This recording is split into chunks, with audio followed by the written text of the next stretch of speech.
bullet entered her upper middle thigh. It hit the pelvic bone. A gunshot wound to that area can cause death in a matter of seconds or minutes if it's not managed properly. I had no idea I was shot. I didn't feel it.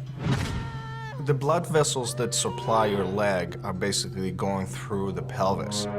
You have the femoral artery, femoral vein, and a femoral nerve. There's also a sciatic nerve that supplies motor and sensation to the lower part of the leg. Because of the location of where the bullet hit and the size of the bullet, just kind of exploded the neck of my femur, which is one of the bigger bones that we have. One of the problems with breaking the neck of the femur is that the blood supply to the head of it goes by the neck. A chunk of the neck of my femur just got blasted out. When a bullet severs blood vessels, if it severs an artery, you can bleed out to death fairly quickly. If it's a vein, you may bleed out slower, but that's basically a ticking time bomb. I'm splayed out face down, so they've got to get me on my back. You have to be very careful and you have to be very fast in repairing and stabilizing the hip and the femur so it doesn't cause any permanent damage to the femur head and neck. When they turned me over, I could feel and I could hear the bones in my leg. That is pain I can't even begin to describe. It was knives just cutting into my leg. The pain was so phenomenal. I was just laying in a pool of blood. And my thought was, am I going to survive this?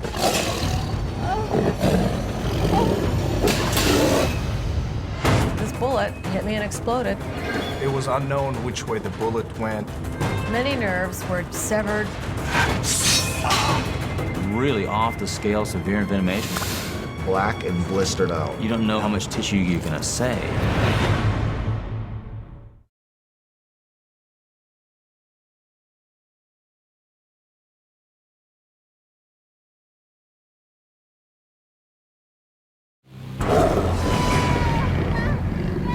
I thought he had crushed my skull. He bit into my head and just held me there. These two shots, so loud. And then I just dropped. The neck of my femur just got blasted out. She could have bled out to death like any second. When they turned me over, the pain was phenomenal. I had no idea what lay ahead of me. I had no idea what had happened to me.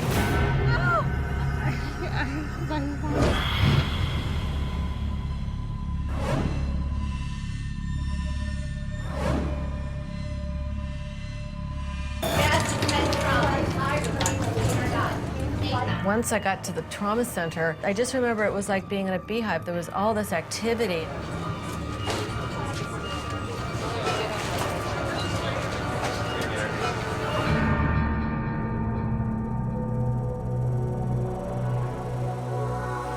The problem with Jen's gunshot wound was, all there was an entrance. It was unknown which way the bullet went, could have gone up, could have gone through. It was critical that we find out exactly where the bullet is right away and make sure that there's no other injuries. The fastest way to assess the gunshot wound at this point is do a quick x-ray. The trauma doctor came out and said, well, we know what was wrong with your leg. I said, wait, because you were shot. He held up the x-ray, and there I could see this bullet had just sort of hit me and exploded.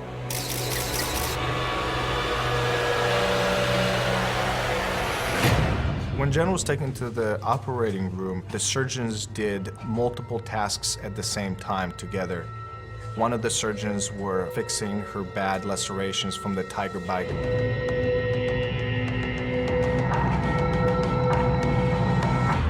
They had a neurosurgeon repair a lot of the nerves. Many nerves were severed completely or partially. Jen's tiger bites were primarily over the back of her head with two very large bites, 4 to 5 inches on each side. They had an orthopedic surgeon to put my leg back together with some very large pins. One was fixing the hip and inserting 3 screws into the hip bone to stabilize it. And then the trauma doctor cleaned out the bullet wound, which kind of left a big hole in my leg. My leg, it looked like someone put a ball bigger than a basketball into it because it had swelled up so much, not just from the trauma itself, but I had 3 different openings where doctors were in there working. One of the things you have to worry about tiger bites is infection. They didn't know what kind of antibiotics to give me. No one in the country had been bitten by an Amur tiger before.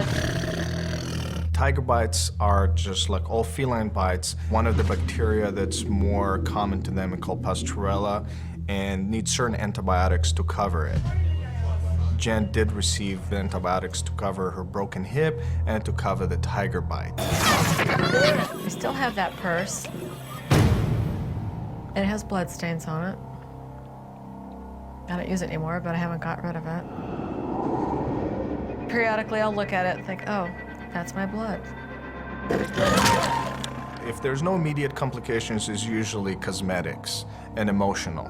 I mean, getting bit by a tiger and having scars, especially for a beautiful woman, it can be very damaging emotionally. That's one aspect she will have to deal with. First was learning how to walk again, and the physical therapy and all the different doctor visits after.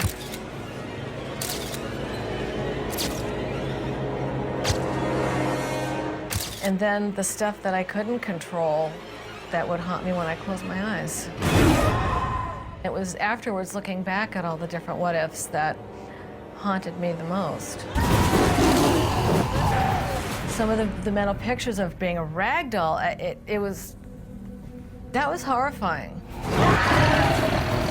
I went through a period of time in my recovering that I thought of that a lot, all different kinds of scenarios.